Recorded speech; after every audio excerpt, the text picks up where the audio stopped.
ملك كريم قالت فذلكن الذي لمتنني فيه ولقد راودته عن نفسه فاستعصم ولئن لم يفعل ما آمره ليسجنن وليكون من الصاغرين قال رب السجن أحب إلي مما يدعونني إليه وإلا تصرف عني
Bismillahirrahmanirrahim. Assalamualaikum warahmatullahi wabarakatuh.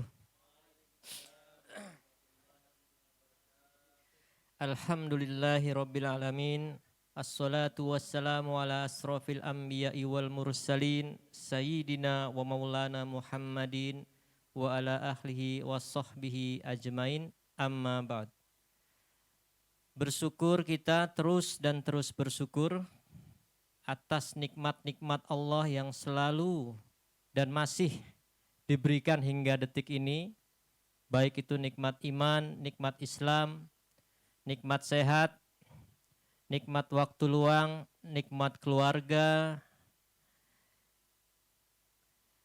dan nikmat memilih takdir baik dengan hadir di kajian malam ini yang insya Allah akan membahas tentang fikih toharoh, yang insya Allah malam ini sudah masuk pada pertemuan ke-6.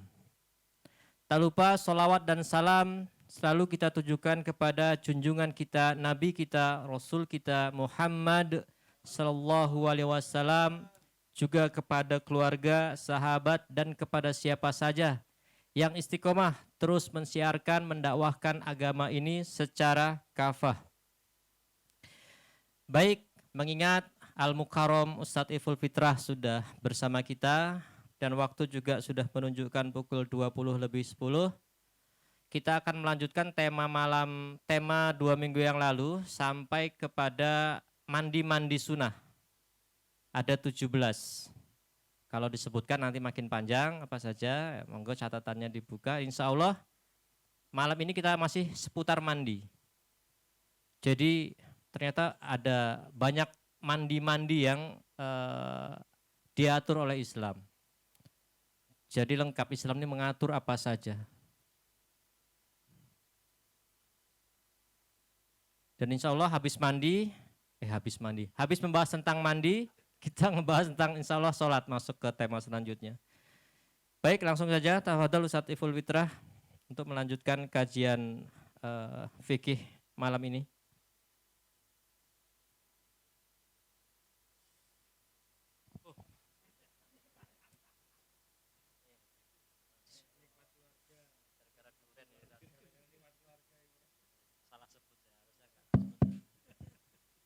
Bismillah.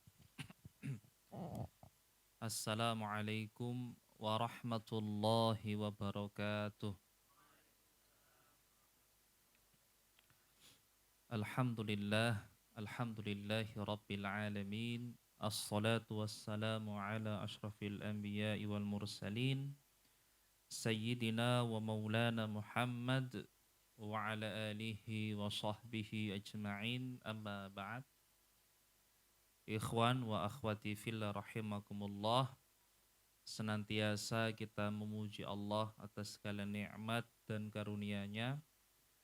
Salawat dan salam semoga senantiasa tercurah kepada junjungan kita Nabi besar Muhammad sallallahu alaihi wasallam, kepada keluarganya, para sahabatnya, serta kepada siapapun yang istiqamah di atas din, risalah dan sunnah Nabi sallallahu alaihi wasallam. Alhamdulillah, pada malam hari ini kita kembali dikumpulkan oleh Allah Subhanahu wa taala untuk melanjutkan pelajaran kita, kajian kita mengkaji kitab Matan Abi Suja', dan pada pertemuan terakhir kita sudah menyelesaikan pasal mandi.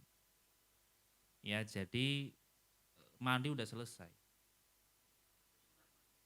Ya, mandi udah selesai. Enggak mandi lagi. Maksudnya enggak bahas mandi lagi. Jadi wudhu kita sudah selesaikan pembahasannya, kemudian mandi juga kita sudah selesaikan pembahasannya. Nah, sekarang kita akan masuk pada pasal tayamum. Ya, pasal tayamum. Jadi posisi tayamum itu adalah badalul wudu wal ghasli.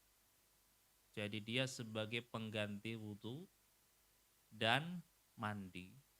Ketika wudu dan mandi itu tidak memungkinkan untuk dilakukan, maka penggantinya adalah tayamum. Nah, sebelum kita membahas lebih jauh, sekarang saya tanya, apakah tayamum itu dapat mengangkat hadas?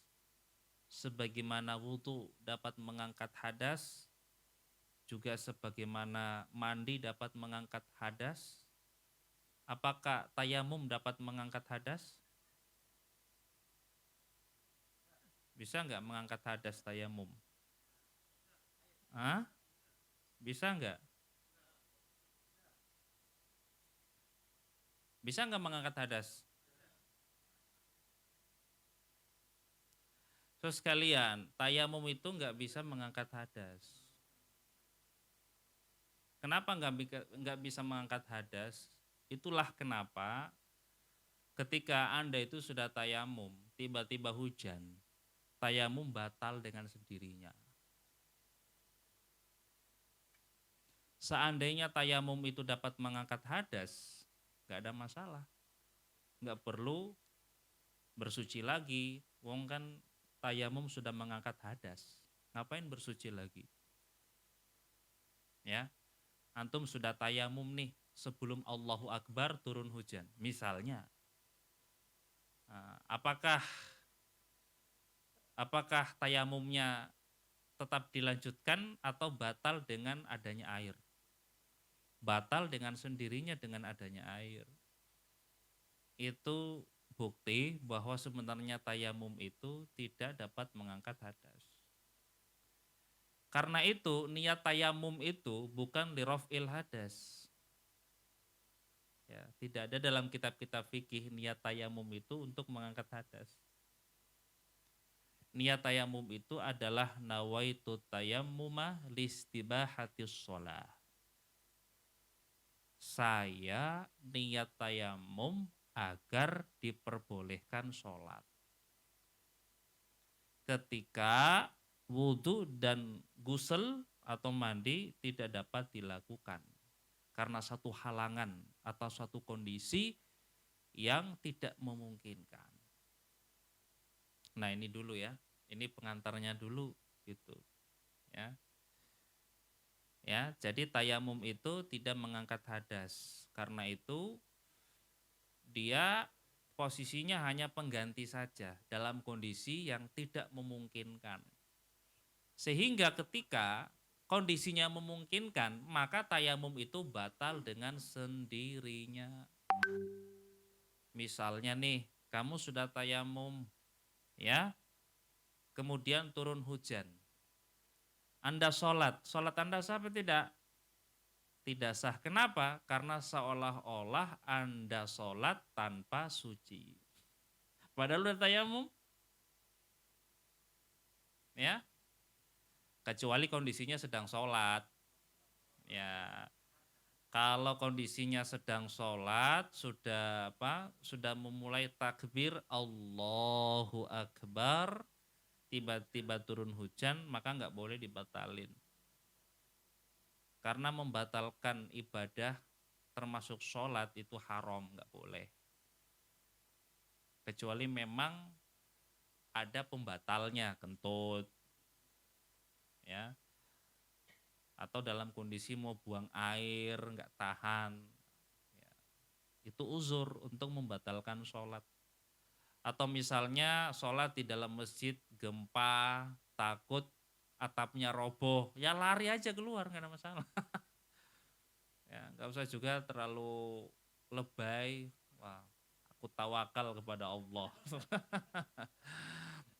Ya, kalau masjidnya hancur, ya udah ini, ya, syahid fi sabilillah. Ya, boleh dia menyelamatkan dirinya, nggak ada masalah. Ya. Kenapa? Karena menyelamatkan diri di antara di antara perkara yang kita boleh membatalkan sholat. Atau misalnya jangankan menyelamatkan diri kita, menyelamatkan orang lain boleh membatalkan sholat.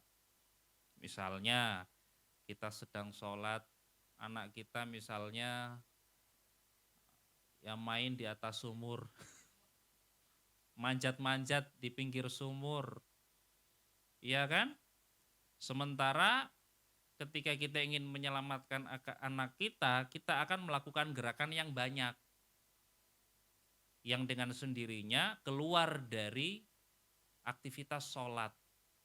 Boleh dibatali untuk menyelamatkan orang lain, gak ada masalah. Karena sholat itu kan waktunya muwassa, longgar. Ya kan bisa dilakukan setelah menyelamatkan.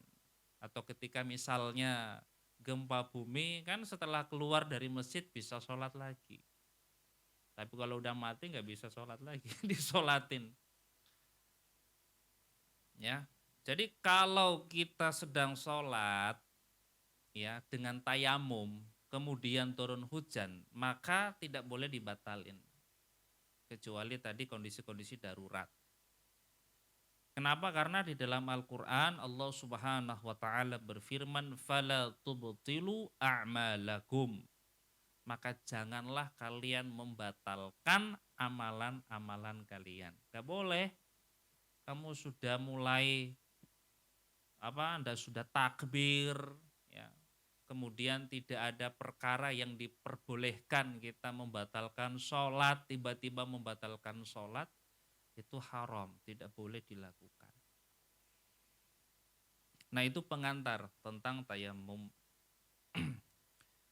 Nah, sekarang kita masuk pada pasal faslun wa syaraitu tayammumi khamsatu asya'a. Syarat-syarat tayamum itu ada 5 perkara. Jadi tayamum boleh dilakukan itu jika telah memenuhi perkara-perkara berikut.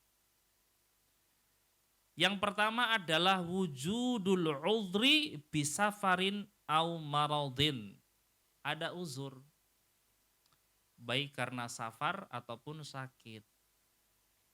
Umumnya orang itu bertayamum, ya, karena 2 uzur utama. Yang pertama safar. Safar itu artinya melakukan perjalanan, meninggalkan kampung. Kalau di zaman dulu memang kan kita tahu, di zaman dulu orang meninggalkan kampung itu nyaris airnya itu sedikit. Karena air itu berada di kampung. Nah, sehingga ketika orang keluar dari kampung melakukan perjalanan jauh, kadang ada air tapi airnya sedikit. Misalnya kalau dipakai berwudu terus dipakai minum gimana? Sementara perjalanan ini masih panjang, digunakan berwudu, wah kita nggak bisa bertahan untuk melakukan perjalanan. Misalnya kayak gitu. Itu uzur yang pertama, melakukan perjalanan jauh yang biasanya dalam perjalanan itu sulit ditemukan air. Tapi kayaknya sekarang enggak deh. Uruf kita di Indonesia di mana-mana ada air. Ya, di kampung ya banyak air, di luar kampung lebih banyak air. Biasanya sih begitu. Tapi ya kita mengertilah karena kitab ini kan ditulis di zaman-zaman klasik. Terus juga kondisinya kondisi alamnya ya Arab gitu ya. Ketika keluar kampung, keluar Qaryah ataupun Madinah melakukan perjalanan safar di padang pasir biasanya airnya sedikit. Ya antum kalau ke padang pasir ya kan yang luas kan nggak ada sumur, nggak ada danau, yang ada ya panas saja yang ada. Itu yang pertama safar. Atau uzurnya itu adalah marot. Tahu marot? Sakit. Airnya mungkin berlimpah, banyak airnya. Tapi kalau mau digunakan wudhu atau mandi, itu akan memudorotkan pasien, akan memudorotkan orang yang sakit. Ada air, tapi menggunakannya sulit, akan menimbulkan bahaya bagi penggunanya. Ya misalnya ada orang sakit, misalnya tubuhnya terbakar, kemudian malam harinya bermimpi indah, kemudian junub, ihtilam, terus apakah dia harus mandi gitu ya? Kalau mandi yang mati besoknya itu. Misalnya terbakar, kulitnya melepuh, di malam hari mimpi indah, junub, nah gimana? Dia boleh mandi enggak? Ada air, tapi sakit dia. Kalau dia mandi itu akan membahayakan dirinya dan akan memperparah sakitnya. Itu uzur juga. Nah jadi syarat yang pertama mesti ada uzur. Nggak bisa kita langsung tayamum kalau nggak ada uzur. Baik uzurnya safar sehingga sulit menemukan air. Yang kedua adalah uzurnya sakit. Itu satu. Kemudian yang kedua adalah wadukhulu waktu sholati. Masuk waktu sholat. Masuk waktu sholat. Karena itu tayamum amda itu enggak sah. Tayamum untuk sholat zuhur waktunya masih duha, yang enggak bisa. Percuma tayamum gitu. Katakanlah kita perkirakan antara duha sampai zuhur memang benar-benar enggak ada air misalnya. Sehingga orang berpikir ya kalau saya bertayamum di waktu duha sampai zuhur pun airnya belum ada. Sehingga dia memutuskan ya udah saya tayamum aja lah untuk sholat zuhur. Ingat kalau belum masuk waktu sholat tayamumnya itu nggak sah. Ya, jadi mesti masuk waktu sholat. Ketika misalnya sudah masuk waktu sholat atau misalnya ditandai dengan adzan panggilan sholat, kemudian cari-cari air enggak ada, atau misalnya ada tapi dia dalam kondisi sakit sehingga sulit menggunakannya, maka boleh tayamum. Tapi sebelum masuk waktu sholat itu tidak sah tayamum seperti itu. Ya, ini. Wadukhulu waktu sholati. Masuk waktu sholat.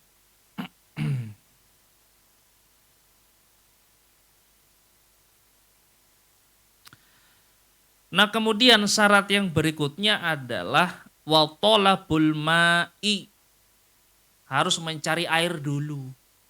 Antum jangan berpikir nggak ada air kayaknya ini. Tapi nggak dicari, mesti dicari terlebih dahulu. Kalau kita berada di suatu tempat yang lapang, maka mesti Anda melihat di empat sisi mata angin. Melihat ke timur, ada nggak airnya? Melihat ke barat, ada nggak airnya? Melihat ke utara, ada nggak airnya? Melihat ke selatan, ada nggak airnya?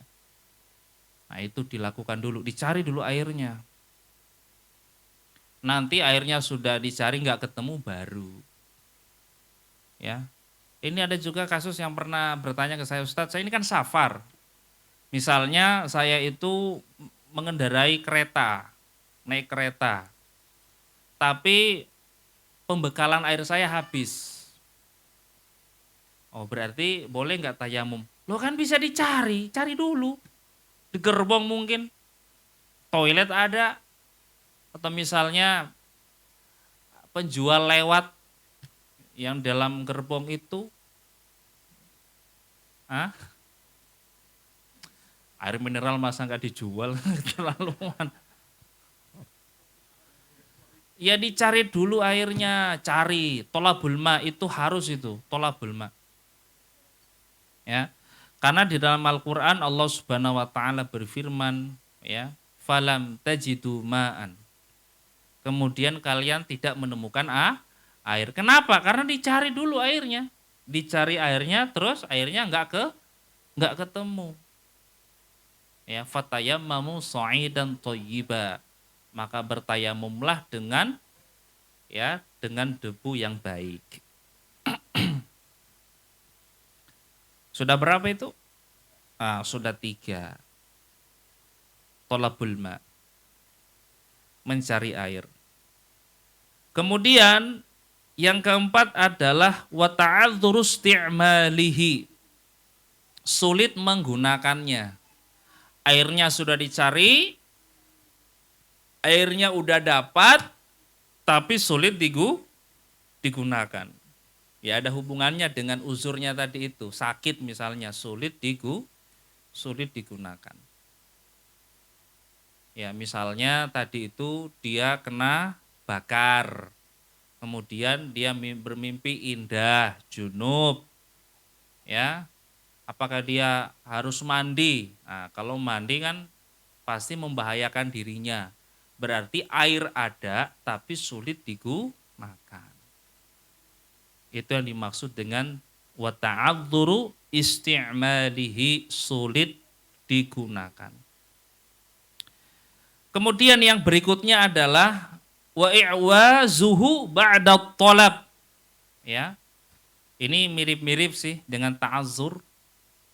Jadi i'waz itu artinya yang nggak bisa digunain meskipun setelah dicari, ya sulit diperoleh.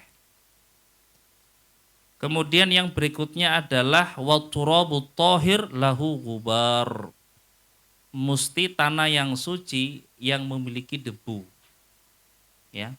Tanah yang suci yang memiliki debu. Jadi kalau kita lihat di dalam ayat, Allah Subhanahu wa taala mengatakan fatayammamu sha'idan thayyiba. Dan bertayamumlah dengan sa'id. Tahu artinya sa'id? Sa'id itu adalah bagian permukaan bumi yang paling atas. Itu sa'id. Bagian permukaan bumi yang paling atas, atau kita sebut dengan debu. Gubar. Ya. Boleh nggak kita itu bertayamum dengan tanah liat? Nggak bisa. Nggak sah. Tanah yang biasa digunakan untuk membuat tungku. Ya. Kenapa? Karena ya dia tidak termasuk kategori sa'id. Ya. Jadi tanah atau bagian permukaan bumi yang paling atas. Bahkan ada yang menyebutkan ya bertayamum dengan dengan kerikil itu juga nggak sah. Bertayamum dengan kerikil, ya, atau bertayamum dengan plester, itu juga nggak sah. Ya, plester toh. Ya misalnya plester itu ya kayak lantai, ya, atau material bangunan yang sudah mengeras, itu namanya plester gitu. Itu enggak sah. Tapi ya menurut para ulama, bahan-bahan itu memang enggak sah, kayak kerikil, batu ataupun plester. Tapi menjadi sah jika di atas batu itu, di atas plester itu terdapat gubar. Tahu gubar? Debu. Nggak boleh, tidak masalah. Intinya gubar, debu. Bahkan menurut saya meskipun misalnya di atas meja, ini kan meja ini kan bukan bukan alat untuk tayamum meja ini. Sebagaimana batu, sebagaimana plester. Tetapi kalau di atas meja ini banyak gubar, tahu gubar ya? Debu. Ya karena angin bertiup, ya kemudian debu-debu menempel di atas meja ini, ya itu boleh. Intinya gubar. Ya kalau di kaca jendela itu ada banyak gubar, ya. Intinya ada gubarnya, ada debunya. Dan debunya kelihatan, jangan debunya dirasa-rasa gitu ya. Kayaknya ada debu gitu. Debunya harus kelihatan. Sebagaimana kalau kita bersuci dengan air, airnya harus kelihatan. Ya. Harus al-aid, jadi kelihatan airnya. Jangan merasa ada air, nggak bisa. Sama juga debu. Meskipun misalnya debunya itu ada di atas meja, ada di atas kursi, ada di kaca, tapi gubarnya itu kelihatan. Banyak orang bertayamum yang penting merasa, wah kayaknya di atas meja ada debu. Kemudian di atas kursi ada debu. Di dinding menempel debu. Ya nggak bisa, debunya harus kelihatan. Ya, harus kelihatan debunya. Nah, kemudian saudara sekalian itulah syarat tayamum boleh dilakukan. Wa faraiduhu arba'atu asya'a. Nah, sementara fardu daripada tayamum itu ada 4. Ingat ya, fardu itu adalah perkara yang wajib dilakukan dalam tayamum. Kalau tidak dilakukan, maka tayamum itu dianggap tidak sah. Apa saja? Yang pertama adalah an-niyatu, niat. Ya sebagaimana sabda Nabi sallallahu alaihi wasallam, innamal a'malu binniyat. Sesungguhnya amalan-amalan itu tergantung pada niat. Ya. Itu yang pertama. Nah, yang menjadi pertanyaan, niat itu kapan dilakukan? Hah? Pada saat apa niat dilakukan? Ya. Kalau kalau wudu kan jelas. Ya. Kalau wudu itu kan pada saat membasuh wajah. Ya. Faghsilu wujuhakum wa aydiyakum ilal marafiq ila akhiril ayat. Maka cucilah mukamu. Jadi di dalam wudu perbuatan yang pokok adalah mencuci wajah. Sementara niat pengertiannya adalah qasdu syai' makrunan bi fi'li. Bermaksud melakukan sesuatu yang beriringan dengan melakukannya. Sehingga niat wudu itu pasti ada ketika membasuh wajah.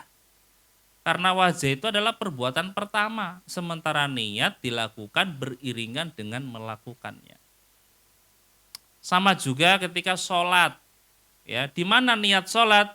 Inda takbiratil ihram, ketika takbiratil ihram.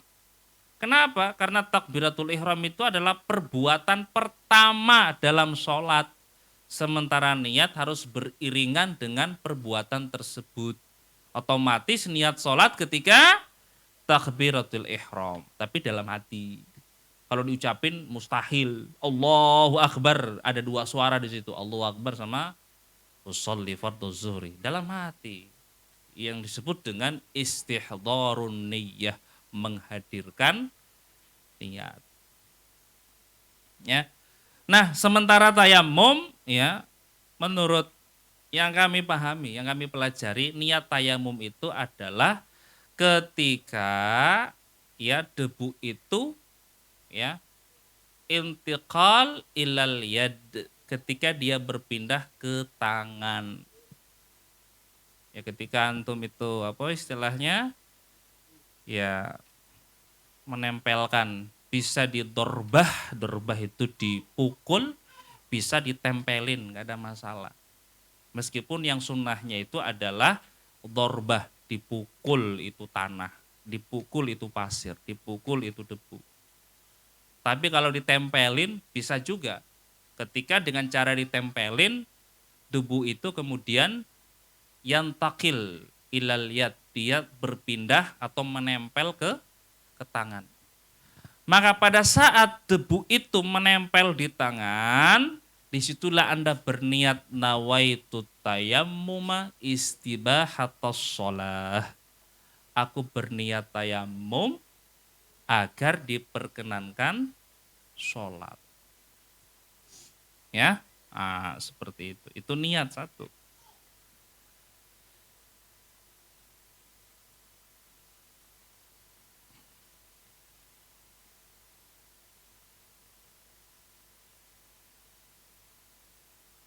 Nah kemudian yang berikutnya adalah wamashul wajhi, ya, mengusap wajah. Mengusap wajah. Ya.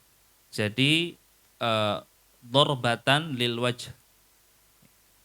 Jadi pada pukulan yang pertama, ya, ketika debu itu telah menempel di tangan, berikutnya kita mengusap wajah. Mengusap wajah.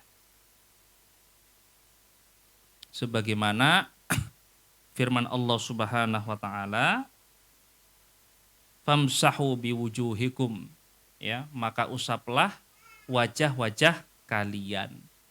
Wajahnya diusap. Kemudian yang berikutnya adalah wal yadaini ma'al mirfaqaini, mengusap kedua tangan, ya, termasuk siku. Nah ini memang khilaf bainal fuqaha. Ada madhab yang berpendapat bahwa yang cukup diusap itu adalah telapak tangan saja. Ya. Tetapi dalam madhab Asy-Syafi'i yang diusap itu tangan sampai siku, kal wudu, seperti wudu. Ya. Tahu nggak di mana mahalul khilafnya? Di mana letak kenapa terjadi khilaf? Kalau wudu kan tidak ada khilaf bahwa ya membasuh tangan sampai siku. Kenapa? Karena ayatnya jelas. Ya. Faksilu wujuhakum wa aidiakum ilal marafiqi. Sampai siku, menyebut sikunya ada, dalam ayat wudu ada. Tapi dalam ayat tayamum tidak menyebut siku. Famsahu biwujuhikum wa aidiakum. Wa aidikum, ya. Hanya menyebut wa aidikum minhu.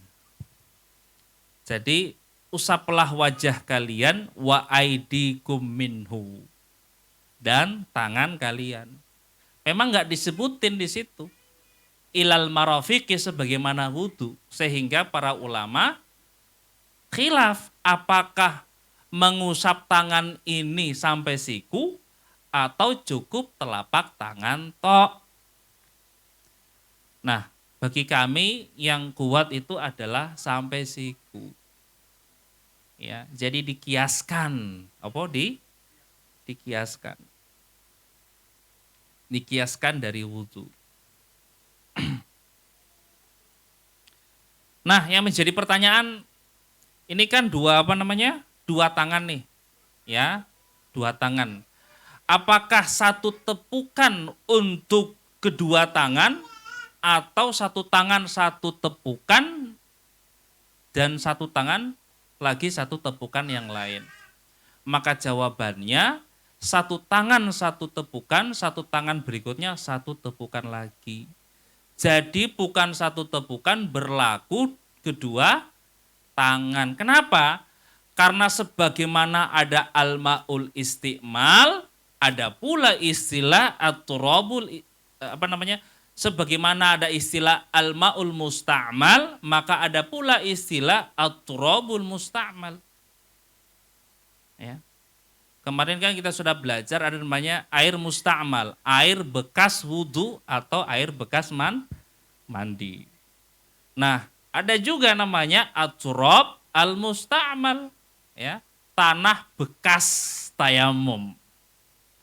Nah, sehingga nggak boleh. Jadi tepukan untuk tangan yang kanan tidak berlaku untuk tanah untuk tangan yang kiri. Kenapa? Karena nanti jadi musta'mal, dan musta'mal itu tidak sah digunakan untuk tayamum untuk anggota tubuh yang lain. Ya. Jadi berapa tepukan semua? Ada 3 tepukan. 1 tepukan untuk wajah, 1 tepukan untuk tangan kanan, satunya lagi untuk tangan kiri. Itu sudah yang ketiga. Kemudian yang berikutnya adalah wat-tartibu. Tertib itu artinya berurutan.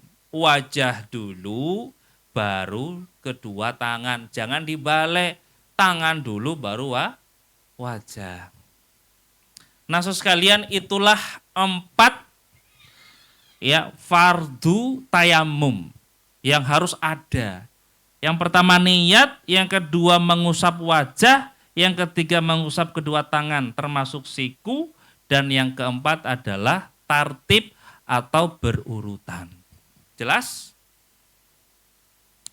Nah, kemudian yang berikutnya adalah wasunanuhu salasatu asya'a. Sunnah-sunnah tayamum itu ada 3 perkara. Yang pertama adalah at-tasmiyatu, mengucapkan bismillahirrahmanirrahim. Mengawali dengan bismillahirrahmanirrahim.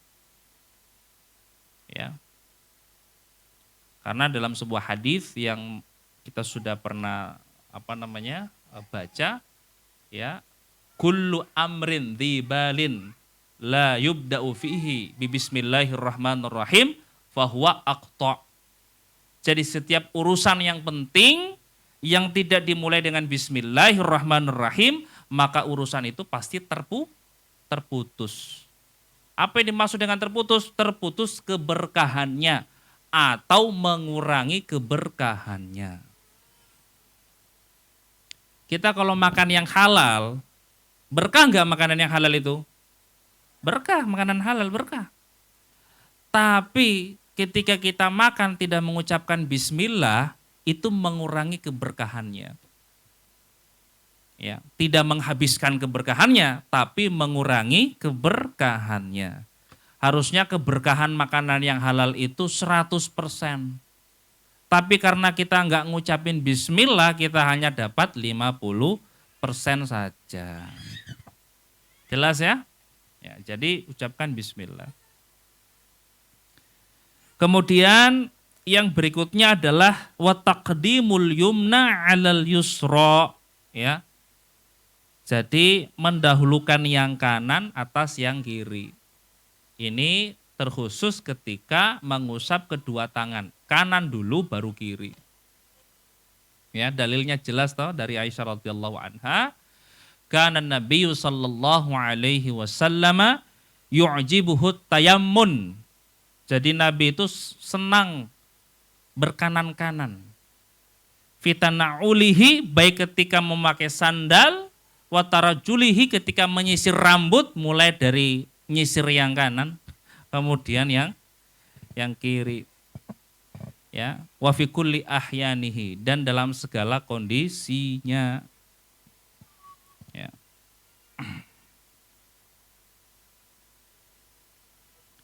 Kemudian yang berikutnya adalah wal muwalatu, berkesinambungan. Tidak putus-putus kalau tayamum. Habis usap wajah, angkat telepon dulu, balik ikan dulu, ngurus anak dulu, setelah itu lanjut tangan. Enggak, meskipun itu tidak rukun, tapi enggak sunnah. Enggak sunnah. Apa batasnya? Kalau dalam wudhu kan batasnya itu ya kering toh. Kalau tayamum debunya hilang. Antum udah usap wajah nih. Nah, ini kan pasti di wajah ada debunya kan? Nah, kemudian kamu balik ikan, terus angkat telepon, debunya udah hilang. Udah udah terbang. Ya, jadi Yesus sekalian, muwalah itu artinya berkesinambungan, jangan putus-putus. Ya udah, fokus tayamum ya tayamum, nggak usah campur-campur dengan urusan yang lain. Sama juga wudhu ya fokus wudhu, nggak usah campur-campur dengan urusan yang lain. Selesaikan, tuntaskan, setelah itu baru kerjakan yang lainnya. Meskipun itu perkara sunnah, tidak rukun. Nah itu 3 ya, sunnah-sunnahnya. Kemudian berikutnya saudara sekalian, walladzi yubtilut tayammuma salasatu asya. Perkara yang membatalkan tayamum itu ada 3 perkara. Yang pertama adalah ma abtalal wudu'a, apa-apa yang membatalkan wudu itulah yang membatalkan tayamum. Habis tayamum kentut, ya batal tayamumnya, diulang lagi tayamumnya. Ya. Jadi perkara yang membatalkan tayamum itu juga perkara yang membatalkan wudu itu pula perkara yang membatalkan tayamum. Masih ingat enggak perkara yang membatalkan wudu apa saja?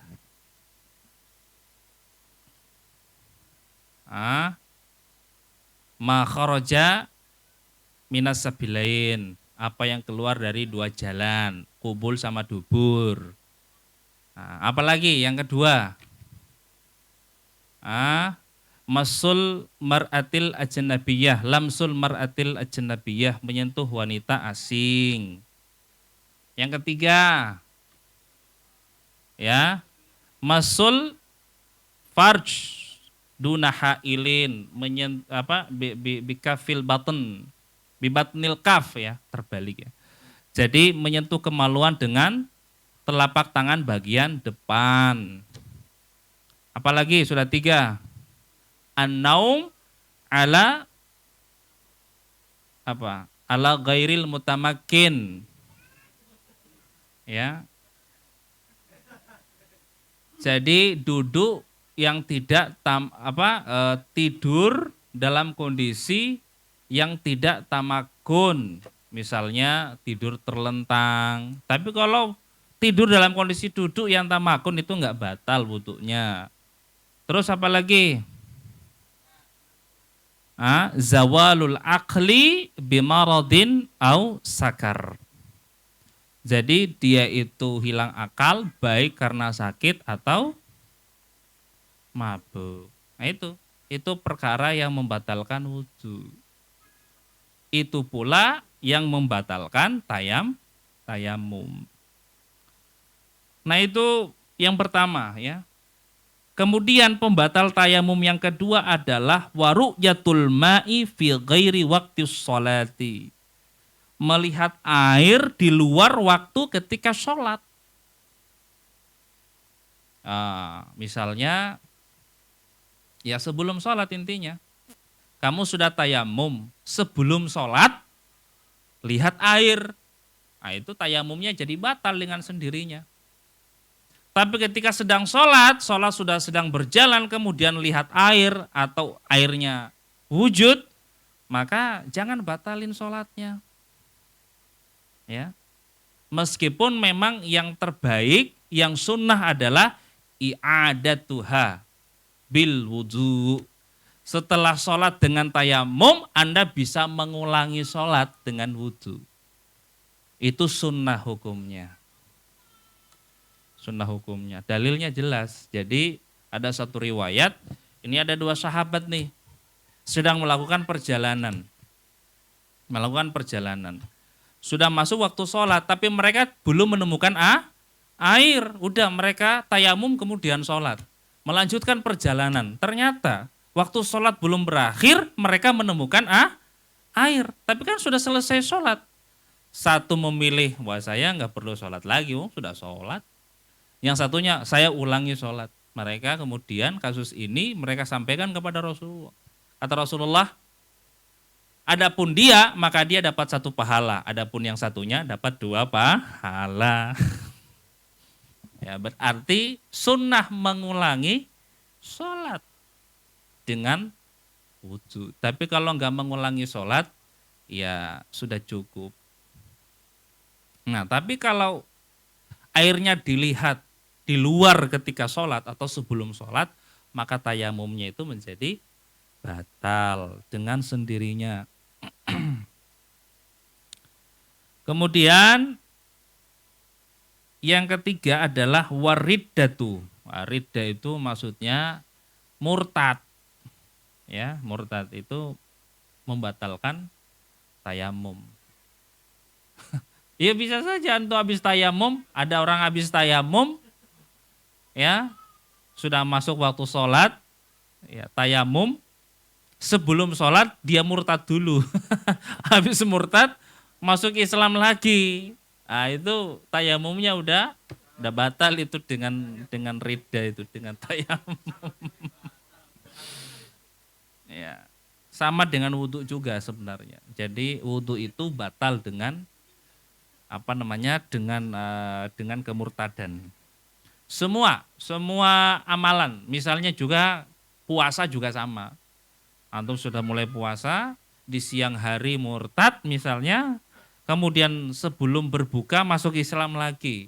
Nah, itu batal puasanya. Ya fikih harus mengcover seluruh masalah meskipun nadir, jarang terjadi. Ya, jarang terjadi.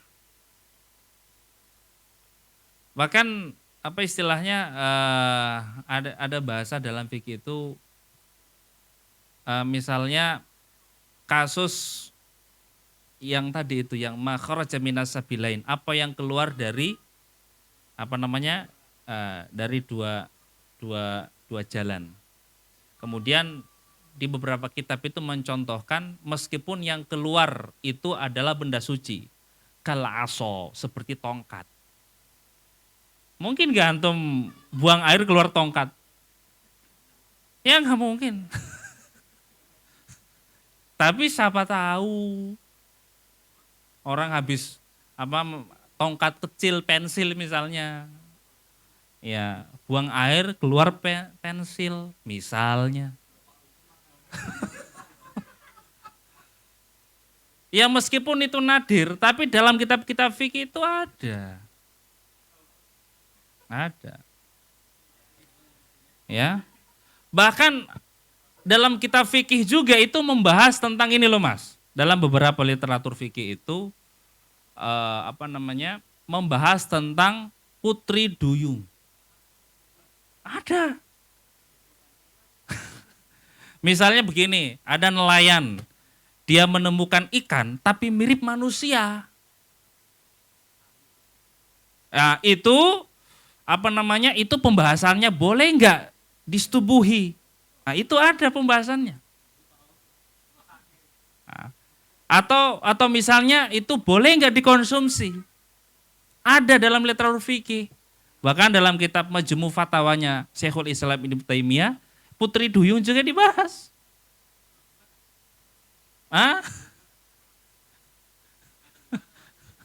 Nantilah itu, kita belum bahas itu. Ya. Nah, itu ada pembahasannya itu. Ada. Nah, ini kan sesuatu yang nadir. Tahu nadir enggak? Nadir itu sesuatu yang jarang, bahkan mungkin ya tidak terjadi dalam kehidupan normal. Tapi para ulama udah membahas bagaimana kalau ada ada binatang, misalnya katakanlah ikan yang itu mirip manusia. Itu gimana itu? Bisa nggak disetubuhi? Zina nggak? Termasuk zina nggak? Itu dibahas itu. Ya, bahas. Ya. Ya bahkan dalam kitab fikih itu juga membahas misalnya termasuk zina enggak kalau yang dizinahi itu jin. Ada itu dalam beberapa literatur fikih. Itu. Jadi itu kan sesuatu yang nadir. Tapi fikih itu sudah mengcover, sudah mengakomodir semua masalah meskipun nadir. Nadir itu artinya jarang terjadi, bahkan mustahil terjadi. Itu cover juga semua. Bahkan kemarin yang kita cerita itu perkara yang wajib mandi. Yang terakhir kan al-wiladah, melahirkan.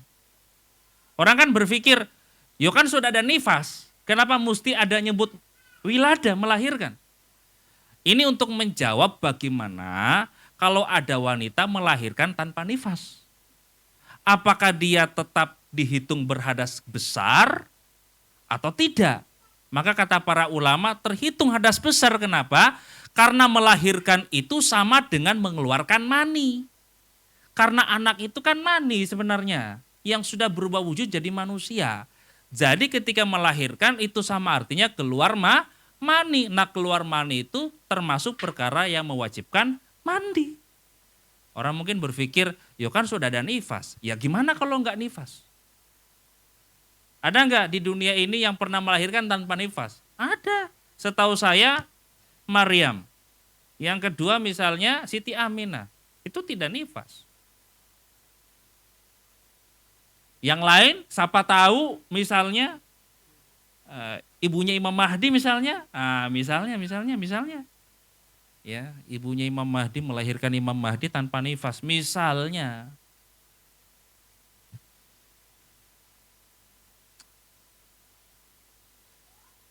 Atau misalnya wali siapa gitu ya, wali oge misalnya.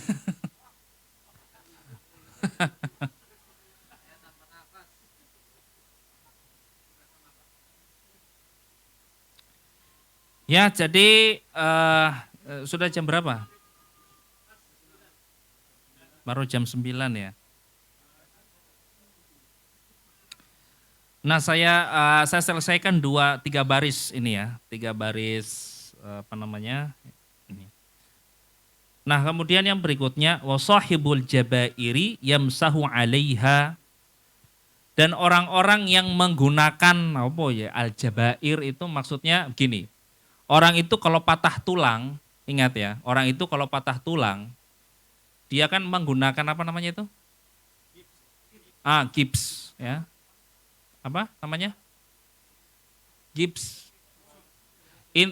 Yang ketika misalnya dia itu mau mandi, itu kan terhalangi. Atau misalnya kita analogikan juga dengan perban misalnya ya. Yang luka, kemudian lukanya itu dibungkus perban. Ya. Itu kan kalau misalnya dia junub, ya ketika mandi kan itu tidak terbasuh lukanya itu, perbannya itu. Ya. Atau misalnya nggak usah junub.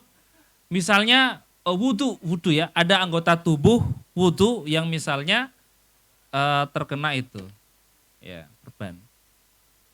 Nah, apa yang harus dilakukan? Wasahibul jabair, dan orang yang kondisinya tadi itu yamsahu 'alaiha, ketika berwudu maka dia cukup mengusap di atas perbannya itu, di atas gipsnya itu. Jadi dia membasuh yang sahih, artinya yang sehat, yang enggak ada luka, bagian tubuh yang sehat, yang enggak ada luka. Kemudian bagian tubuh yang tertutupi perban ataupun gips tadi, maka cukup dia mengusap di atasnya. keseluruhannya.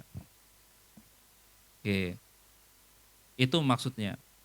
Tetapi menurut pendapat yang masyhur dari mazhab Asy-Syafi'i, meskipun dia sudah berwudu mengusap bagian atasnya saja, tapi dia tetap bertayamum lagi untuk menutupi kekurangannya. Wa yatayammamu, kemudian bertayamum, wa yusolli, dan kemudian sholat. Itu pendapat yang masyhur dari mazhab Asy-Syafi'i. Ya, meskipun memang sebagian ulama Syafi'iyah juga mengatakan sebenarnya cukup dengan mengusap bagian atas jabair tadi itu, jabiroh tadi, atau perban atau kips tadi. Ya, tapi kalau mau ihtiyat, kehati-hatian, nah itu kekurangannya itu ditutupi dengan apa? Dengan bertayamum lagi. Gitu, bertayamum lagi. Wa yusolli, kemudian dia sholat.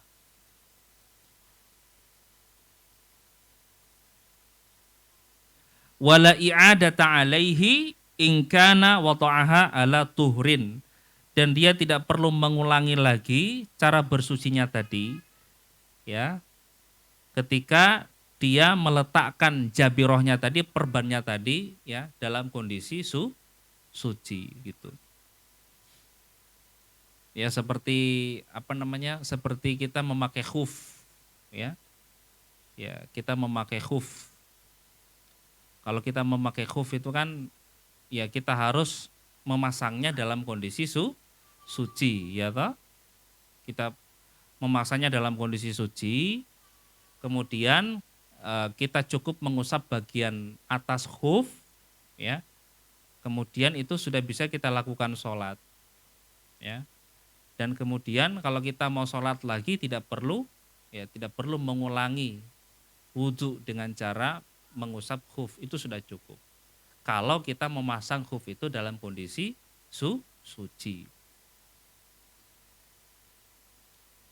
Nah, terakhir sekalian, wa yatayammamu likulli fariidatin wa yusalli bitayammumin wahidin masya'a minan nawafili. Tayamum itu hanya berlaku satu kali untuk satu fardu. Untuk satu sholat fardu. Jadi tayamum untuk sholat zuhur tidak berlaku untuk sholat asar. Tayamum untuk sholat asar tidak berlaku untuk sholat maghrib. Tayamum sholat maghrib enggak berlaku untuk sholat isya. Beda dengan wudhu. Kalau wudhu itu kan selama tidak batal wudhunya maka berlaku untuk semua sholat. Baik itu yang wajib maupun yang sunnah. Wa yatayammamu likulli fariidatin, tayamum untuk setiap sholat wajib. Wa yusolli bitayammumin wahidin masya'a minan nawafil. Tapi kalau untuk sholat sunnah bisa berlaku untuk beberapa sholat sunnah dengan satu tayamum. Satu tayamum bisa berlaku untuk beberapa sholat sunnah. Yo, misalnya habis tayamum sholat zuhur, ya toh? Ba'diyah, boleh enggak? Boleh, karena sunnah. Terus setelah ba'diyah zuhur lanjut dengan sholat mutlak. Nah, boleh enggak? Boleh, tak ada masalah. Atau misalnya kita mau tayamum duha, ya bukan sholat wajib, tayamum duha. Nah, terus tayamum duha itu lanjut setelah sholat duha, kita lanjut misalnya sholat taubat kah atau sholat sunnah-sunnah yang lain. Itu boleh untuk satu tayamum. Tapi kalau untuk sholat wajib, satu tayamum, satu sholat wajib. Oke, saya kira cukup pembahasan kita. Yang berikutnya saya kembalikan kepada host untuk membuka sesi tanya jawab. Oke, makasih Ustaz Ipul. Oke teman-teman, mungkin ada yang mau ditanyakan seputar tayamum. Tadi mungkin masalah yang tepuk-tepuknya itu tadi. Monggo. Waalaikumsalam Ustaz. Jadi tadi diterangkan bab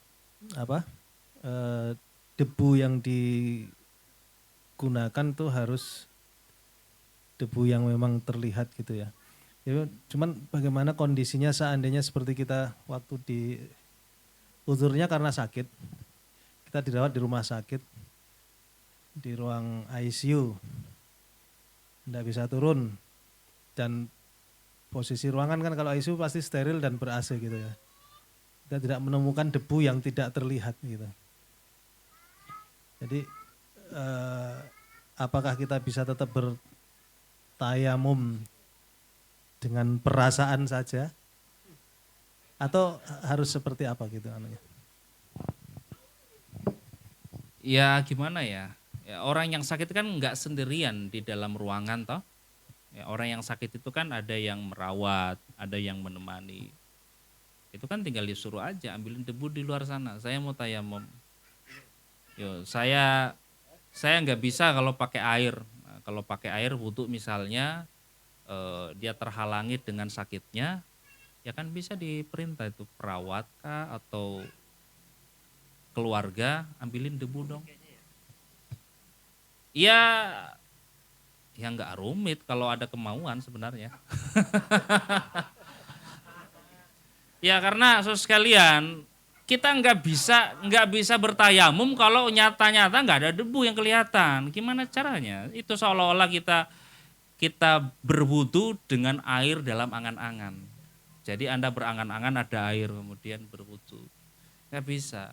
Yang namanya tayamum itu mustilah dengan debu yang terlihat. Kalau nggak terlihat, atau katakanlah kalau mata kita rabun misalnya nggak bisa melihat debu, intinya kita merasa bahwa di situ ada debu, udah. Misalnya diraba-raba, wih banyak debunya, ya wih, debu ini. Kemudian tanya, ini debu nggak ini? Jangan-jangan apa gitu? Abu rokok. Abu rokok misalnya, ini debu nggak ini? Ya mesti kita jelas bahwa debu ada. Jadi nggak bisa kita bertayamum hanya misalnya menempeli tangan di atas meja, di atas kursi. Meja kursi itu bukan sesuatu yang digunakan untuk bertayamum, tapi dengan gubar. Makanya tadi dalam kitab ini, kalau kita bertayamum misalnya dengan kerikil, ya, dengan batu, dengan plester, itu tidak sah, kecuali kalau di atas permukaan plester, di atas permukaan batu, ya itu terdapat gubar. Gubar itu artinya debu, baru boleh kita tayamum. Ya gimana ya? Ya itu karena kita terlalu dimanjakan dengan suasana, ya dimanjakan dengan suasana sehingga mental kita merasa berat untuk melakukannya, mungkin karena malu, ini ada apa sih ini bawa-bawa pasir di atas ruangan atau seterusnya. Kayak kucing aja. Jadi kadang memang kondisi yang membuat kita berat, padahal sesungguhnya kalau kita mau melawan sesuatu yang kita anggap berat karena malu atau seterusnya, ya sebenarnya melakukan itu sangat mudah. Ya tinggal suruh aja yang lagi jaga, tolong ambilin dikit debu di luar sana. Saya mau tayamum. Ini Bapak nggak bisa wudu karena sakit. Itu aja kan. Itu aja kok repot. Bisa itu.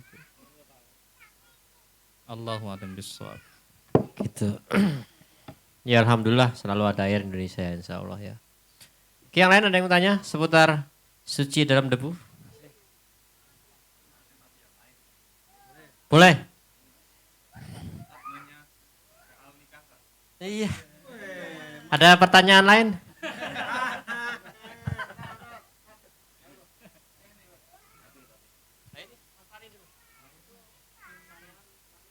Oh ya nanti ya. Memang itu nanti harusnya itu.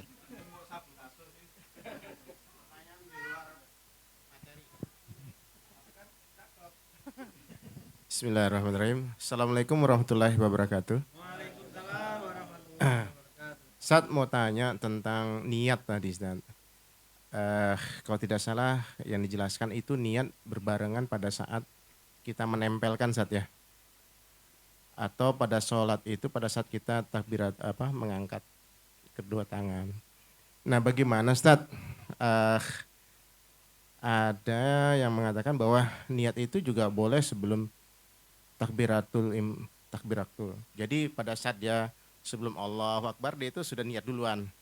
Atau nanti mau tayamunnya itu ya sebelum menempel dia sudah niat duluan. Ini gimana Ustaz? Istilah itu aja Ustaz. Assalamualaikum warahmatullahi wabarakatuh. Waalaikumsalam warahmatullahi wabarakatuh. Ya, memang ada khilaf ya bainal fuqaha terkait dengan kapan niat itu dilakukan. Apakah sebelum melakukan amalan ataukah berbarengan dengan melakukan amalan? Ini kan kita belajar fikih Syafi'i ya. Kalau dalam mazhab Asy-Syafi'i yang namanya niat itu berbarengan dengan perbuatan. Sehingga niat itu berada di awal perbuatan bukan sebelum perbuatan. Kalau sebelum perbuatan dalam mazhab Asy-Syafi'i bukan niat namanya, azam namanya. Azam, jadi keinginan kuat untuk melakukan sesuatu. Tapi bisa terjadi, bisa tidak. Sementara niat itu terjadi. Sehingga dia berbarengan dengan melakukannya. Ibaratnya gini Mas, ketika kita itu memulai perbuatan, itu Anda melakukan perbuatan itu di awal, ada nggak qasatnya, ada nggak maksudnya. Nggak boleh kosong dari maksud. Ya toh? Mungkin kita sudah bermaksud sebelum sebelum takbir, tapi pada saat takbir kan angan-angan kosong. Hati ini kosong, hati ini misalnya sibuk dengan yang lain. Dunal qasad, tanpa ada tujuan, tanpa ada maksud yang jelas. Nah, kalau dalam mazhab Syafi'i itu perbuatan sudah tanpa niat itu. Ketika kita memulai perbuatan dalam kondisi hati kosong dari maksud, itu berarti perbuatannya tidak ada niat. Nah, makanya kalau saya lihat memang mazhab yang paling hati-hati dalam perkara ini adalah mazhab Syafi'i. Mazhab Syafi'i. Kenapa? Dia benar-benar menempatkan niat itu berbarengan dengan perbuatan. Kenapa? Sehingga ketika seseorang mengawali perilakunya, mengawali ibadahnya, itu hatinya konsentrasi. Ini maksud saya loh melakukan perbuatan, itu jelas. Makanya dalam mazhab Asy-Syafi'i niat itu diartikan atau diberi pengertian qasdus syai' muqtaranan au makrunan bi fi'lihi. Maksud melakukan sesuatu yang beriringan, berbarengan dengan melakukannya. Gitu. Nah, adapun dengan at-talafuz bin niyyah ya sebagaimana yang diajarkan. Talafuz bin niyyah itu misalnya kalau dalam sholat itu memang dilakukan sesaat sebelum takbir. Tidak mungkin dilakukan ketika takbir. Tapi faedahnya adalah supaya ketika takbir nanti hati sudah terkonsentrasi dengan lafal itu. Nah, itu maksudnya begitu. Ya, jadi kalau dalam mazhab Asy-Syafi'i itu memang niat mesti terjadi di awal-awal perbuatan. Kalau dalam wudu awal perbuatan itu adalah membasuh wajah. Tapi kalau dalam tayamum awal perbuatan itu adalah ketika kita memindahkan tanah ke tangan kita, itu awal perbuatannya. Sehingga niat mesti wujud di situ. Seperti itu. Nah, tapi ada pengecualian dalam mazhab Asy-Syafi'i misalnya kecuali ketika puasa. Kalau puasa itu memang niatnya di malam hari. Meskipun belum imsak, belum memulai imsak. Kenapa? Karena puasa itu memang liwurudin nas, ada nas tersendiri yang menjelaskannya. Di dalam sebuah hadis Rasulullah SAW bersabda, ya, man lam yujmi' qablal fajri fala siyama lahu. Barang siapa yang tidak berniat sebelum fajar, maka tidak ada puasa baginya. Dan juga alasan lil usr, sulit kalau niat puasa itu harus benar-benar ketika imsak dilakukan, sulit. Ya misalnya orang tertidur, orang tertidur gitu, bangun baru ba'dal fajr misalnya. Bangun asar. Bangun asar. Jadi seperti itu, Ustaz. Jadi niat itu berbarengan dengan melakukannya. Tentu itu dalam mazhab Asy-Syafi'i, bukan dalam mazhab yang lain. Tetapi bagi orang yang berhati-hati dalam melakukan suatu amalan tentu dia akan lebih berpegang pada mazhab ini karena sangat hati-hati. Dia tidak mau ketika dia memulai perbuatan kosong hatinya dari maksud tertentu. Allahu a'lam bishawab. Ya, niatnya di awal perbuatan, termasuk niat-niat yang lain. Niat jima ya di awal perbuatan. Oke, lanjut, skip. Dari ibu-ibu ada pertanyaan? Kalau enggak, oh ada. Mas Ridho.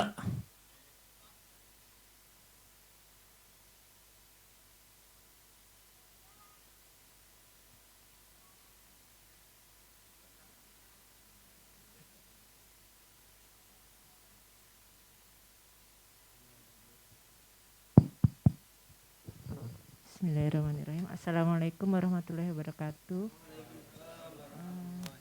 Ustadz, saya mau nanya yang tadi uzur syar'i sakit itu, kalau sakitnya itu dia tuh nggak tahan air gitu, kedinginan gitu, itu boleh nggak ya Ustadz kalau kita tayamum? Karena kan kena air itu kan harus kaki, tangan, muka itu terus kena air tuh benar-benar menggigil. Terus kemudian maaf saya tadi agak ketinggalan, kalau pas kita udah ngambil debunya itu selama ini yang saya tahu tuh ditiup dulu. Nah itu ditiup apa nggak usah apa langsung kita tayamum ke muka gitu. Mungkin itu aja Ustadz, terima kasih. Assalamualaikum warahmatullahi wabarakatuh. Waalaikumsalam warahmatullahi wabarakatuh. Jadi yang pertama sakit. Jadi yang dimaksud dengan sakit itu adalah ketika sakitnya itu mengancam jiwanya atau merusak anggota tubuhnya atau menambah sakitnya. Kalau hanya sekedar takut dingin, yo kita kalau di puncak juga ya takut dingin juga meskipun nggak sakit. Ya bukan soal takut dingin. Intinya kalau dengan air itu akan menambah sakit dan menimbulkan mudorot yang signifikan terhadap orang yang sakit. Misalnya apa? Ya misalnya luka bakar. Kalau dia pakai air itu pasti infeksi lukanya, memperparah sakitnya. Nah, itu contoh. Ya tapi kalau misalnya hanya flu sedikit, batuk, kena air kan dingin gitu ya. Tapi tidak memudorotkan apapun. Dan yang kedua, kalau takut dingin itu kan ada solusinya. Apa dat? Ya, solusinya kalau takut dingin, solusinya kan dipanasin airnya, nggak ada masalah. Oh iya, airnya yang dipanasin. Airnya dipanasin. Penting, airnya dipanasin. Ya, kenapa? Karena Ibnu Umar pernah melakukannya. Ibnu Umar itu pernah berwudu dengan air yang dipanaskan karena kondisi yang sangat dingin. Gitu. Kan bisa dipanaskan. Kalau untuk bikin kopi aja bisa, masa untuk wudu nggak bisa? Iya, bisa. Dipanasin. Tapi ketika dipanasin jangan dicampur sayur, dicampur ikan, karena itu akan menjadi kuah, akan jadi sop, dan itu tidak bisa digunakan bersuci. Buat yang karyawan SS nih disimak nih, air rebusan jangan buat wudu. Yang kedua tadi apa pertanyaannya? Itu biasanya kan kalau habis nepuk ditiup dulu. Ya bukan ditiup, dikini. Kalau ditiup itu ya debunya hilang. Debunya hilang. Ya, jadi gini kemudian gini. Itu supaya apa? Mungkin untuk mengurangi pasir yang terlalu banyak. Mungkin di situ ada kerikil-kerikil ketika basuh wajah, ya tergores, gitu. Bukan ditiup ya debunya hilang, sisa batu yang ada. Ya, seperti itu. Tepuk. Baru, bukan ditiup. Tiup yo gubarnya hilang, debunya hilang. Bukan ditiup. Oke, jelas ya? Assalamualaikum Ustadz.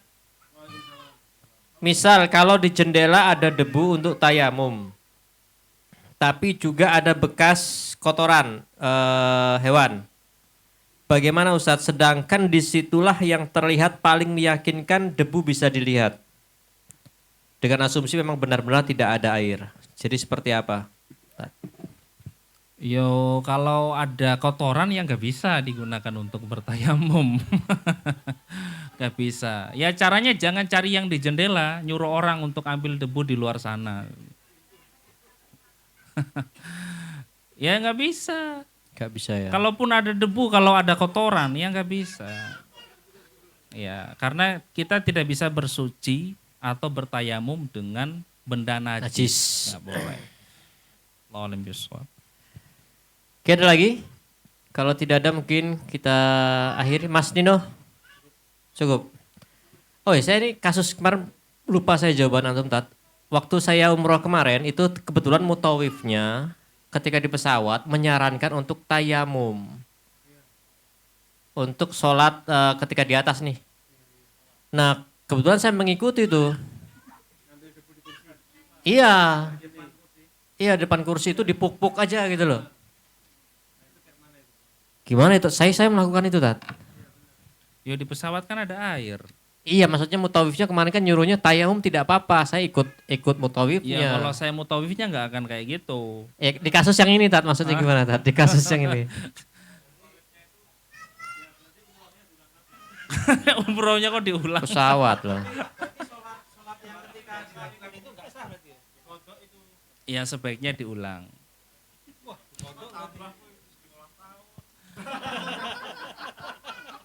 Ya jadi apa namanya? Ya kan kalau masih ada air yang nggak bisa tayamum. Ya nggak bisa tayamum. Karena di dalam Al-Quran kan jelas. Fa illam tajidu ma'an fatayammamu. Jadi perintah tayamum itu digantungkan, disyaratkan tidak ada air. Loh di pesawat kan ada air. Ada air mineral, yang penting bukan sirupnya. Ada air mineral, kemudian di toiletnya juga ada air, masih ada air. Sehingga belum bisa tayamum karena airnya masih ada. Ya kecuali pesawat nggak ada air sama sekali, hanya ada sirup semua. Nggak ada air. Antum juga ya? Atau misalnya buka jendela pesawat kan ada embun. Rencana gitu. Rencana gitu. Selesai urusan. Langsung disolatkan semua itu besok. Suci. Ya setahu saya ya belum bisa, setahu saya. Ya mungkin beliau punya alasan, tapi ini kan kamu tanya ke saya, ya saya jawab berdasarkan pengetahuan saya. Ya, hilang lagi. Berarti kan setiap dia bawa jamaah gitu terus toh instruksinya. Kan ngeri juga tuh mau tahu. Ya, itu urusannya. Setahu saya, kalau setahu saya adalah sepanjang masih ada air dan memang tidak sulit menggunakannya, bisa digunakan, maka tayamum itu ya belum bisa dilakukan. Karena ayatnya jelas, ya fa illam tajidu ma'an fatayammamu. Jika kamu tidak menemukan air, maka bertayamumlah. Artinya perintah tayamum itu digantungkan atau disyaratkan harus nggak ada air atau sulit menggunakan air. Kan bisa. Antum misalnya punya air mineral sendiri atau di toilet itu kan ngantri, ya ngantri aja nggak apa-apa. Kan waktu sholat juga masih panjang kok. Allahu a'lam bishawab. Oke, monggo Mas Dino. Misal karena lagi di pesawat ya, ini kan air ada tapi kan agak kesulitan. Nah, untuk mensiasatinya itu air itu dipakai untuk pas tertentu aja kayak umur. Sementara membasuh bagian tubuh lainnya, air tisu basah itu sah. Pakai tisu basah, emang gimana? Maksudnya tisunya dibasahin. Jadi begini, wudhu itu ada yang gosel, ada yang masah. Gosel sama masah beda. Nah, di dalam Al-Quran Allah mengatakan, Allah berfirman, "Faghsilu wujuhakum wa aydiyakum ilal marafiq, wamsahu biru'usikum wa arjulakum ilal ka'bain." Jadi perintah untuk mencuci, membasuh itu ada 3 bagian tubuh. Muka, tangan sampai siku, dan kaki sampai kedua mata kaki. Sementara kepala itu perintahnya wamsahu, diusap. Kalau dicuci, dibasuh, apa pengertian al-ghusl? Cuci. Silanul ma alal a'dha. Jadi mengalirkan air di atas tubuh. Mengalirkan. Kalau tisu basah itu dia bukan ghusl, dia masah, mengusap. Ya, jadi kalau mengusap dengan mengusap kepala ya nggak ada masalah. Tapi kalau muka, tangan, kaki ya harus dicuci. Harus dibasuh, bukan diusap. Nah, kalau di pesawat ya malah dia tadi berkumur. Kumur itu sunnah.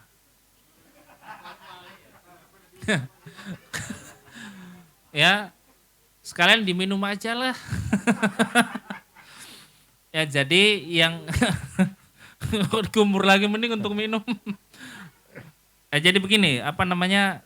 Ya kalau di pesawat itu supaya nggak hambur-hambur air di lantai macam-macam, ya antum siasati. Jadi kalau berwudu, ya bagian tubuh yang wajib saja, muka, tangan, kepala, kaki. Kemudian yang kedua, nggak usah 3 kali, nanti banjir pesawatnya. Sekali aja, kan sekali. Kan yang wajib sekali, 3 kali itu sunnah, disiasati. Ya memang orang yang merasa sulit itu karena nggak ngerti ilmunya. Taunya wudhu itu harus 3 kali, harus telapak tangan, berkumur, hidung, telinga, semua 3 kali. Karena nggak tahu ilmunya. Padahal wudhu itu sudah sah dilakukan. Kalau cukup anggota tubuh yang dibasuh itu muka, tangan sampai siku, kepalanya diusap, kakinya dicuci. Dan cucinya itu minimal sekali udah cukup. Simple. Daripada misalnya milih tayamum, sementara belum disyariatkan tayamum, air masih ada. Nggak sah kan? Mergo kowe, wah bubar. Kena fitnah gara-gara wudu. Lah kowe. Gitu ya, jadi Mas Ino gunakan tisu pada tempatnya aja. Tisu basah maksudnya. Oke, kita akhiri biar gak kemana-mana. Kita akhiri dengan membaca hamdalah. Alhamdulillahirrabbilalamin. Dan kita sempurnakan dengan membaca doa kafaratul majlis. Subhanakallahumma wa bihamdika asyhadu an la ilaha illa anta astaghfiruka wa atubu ilaik.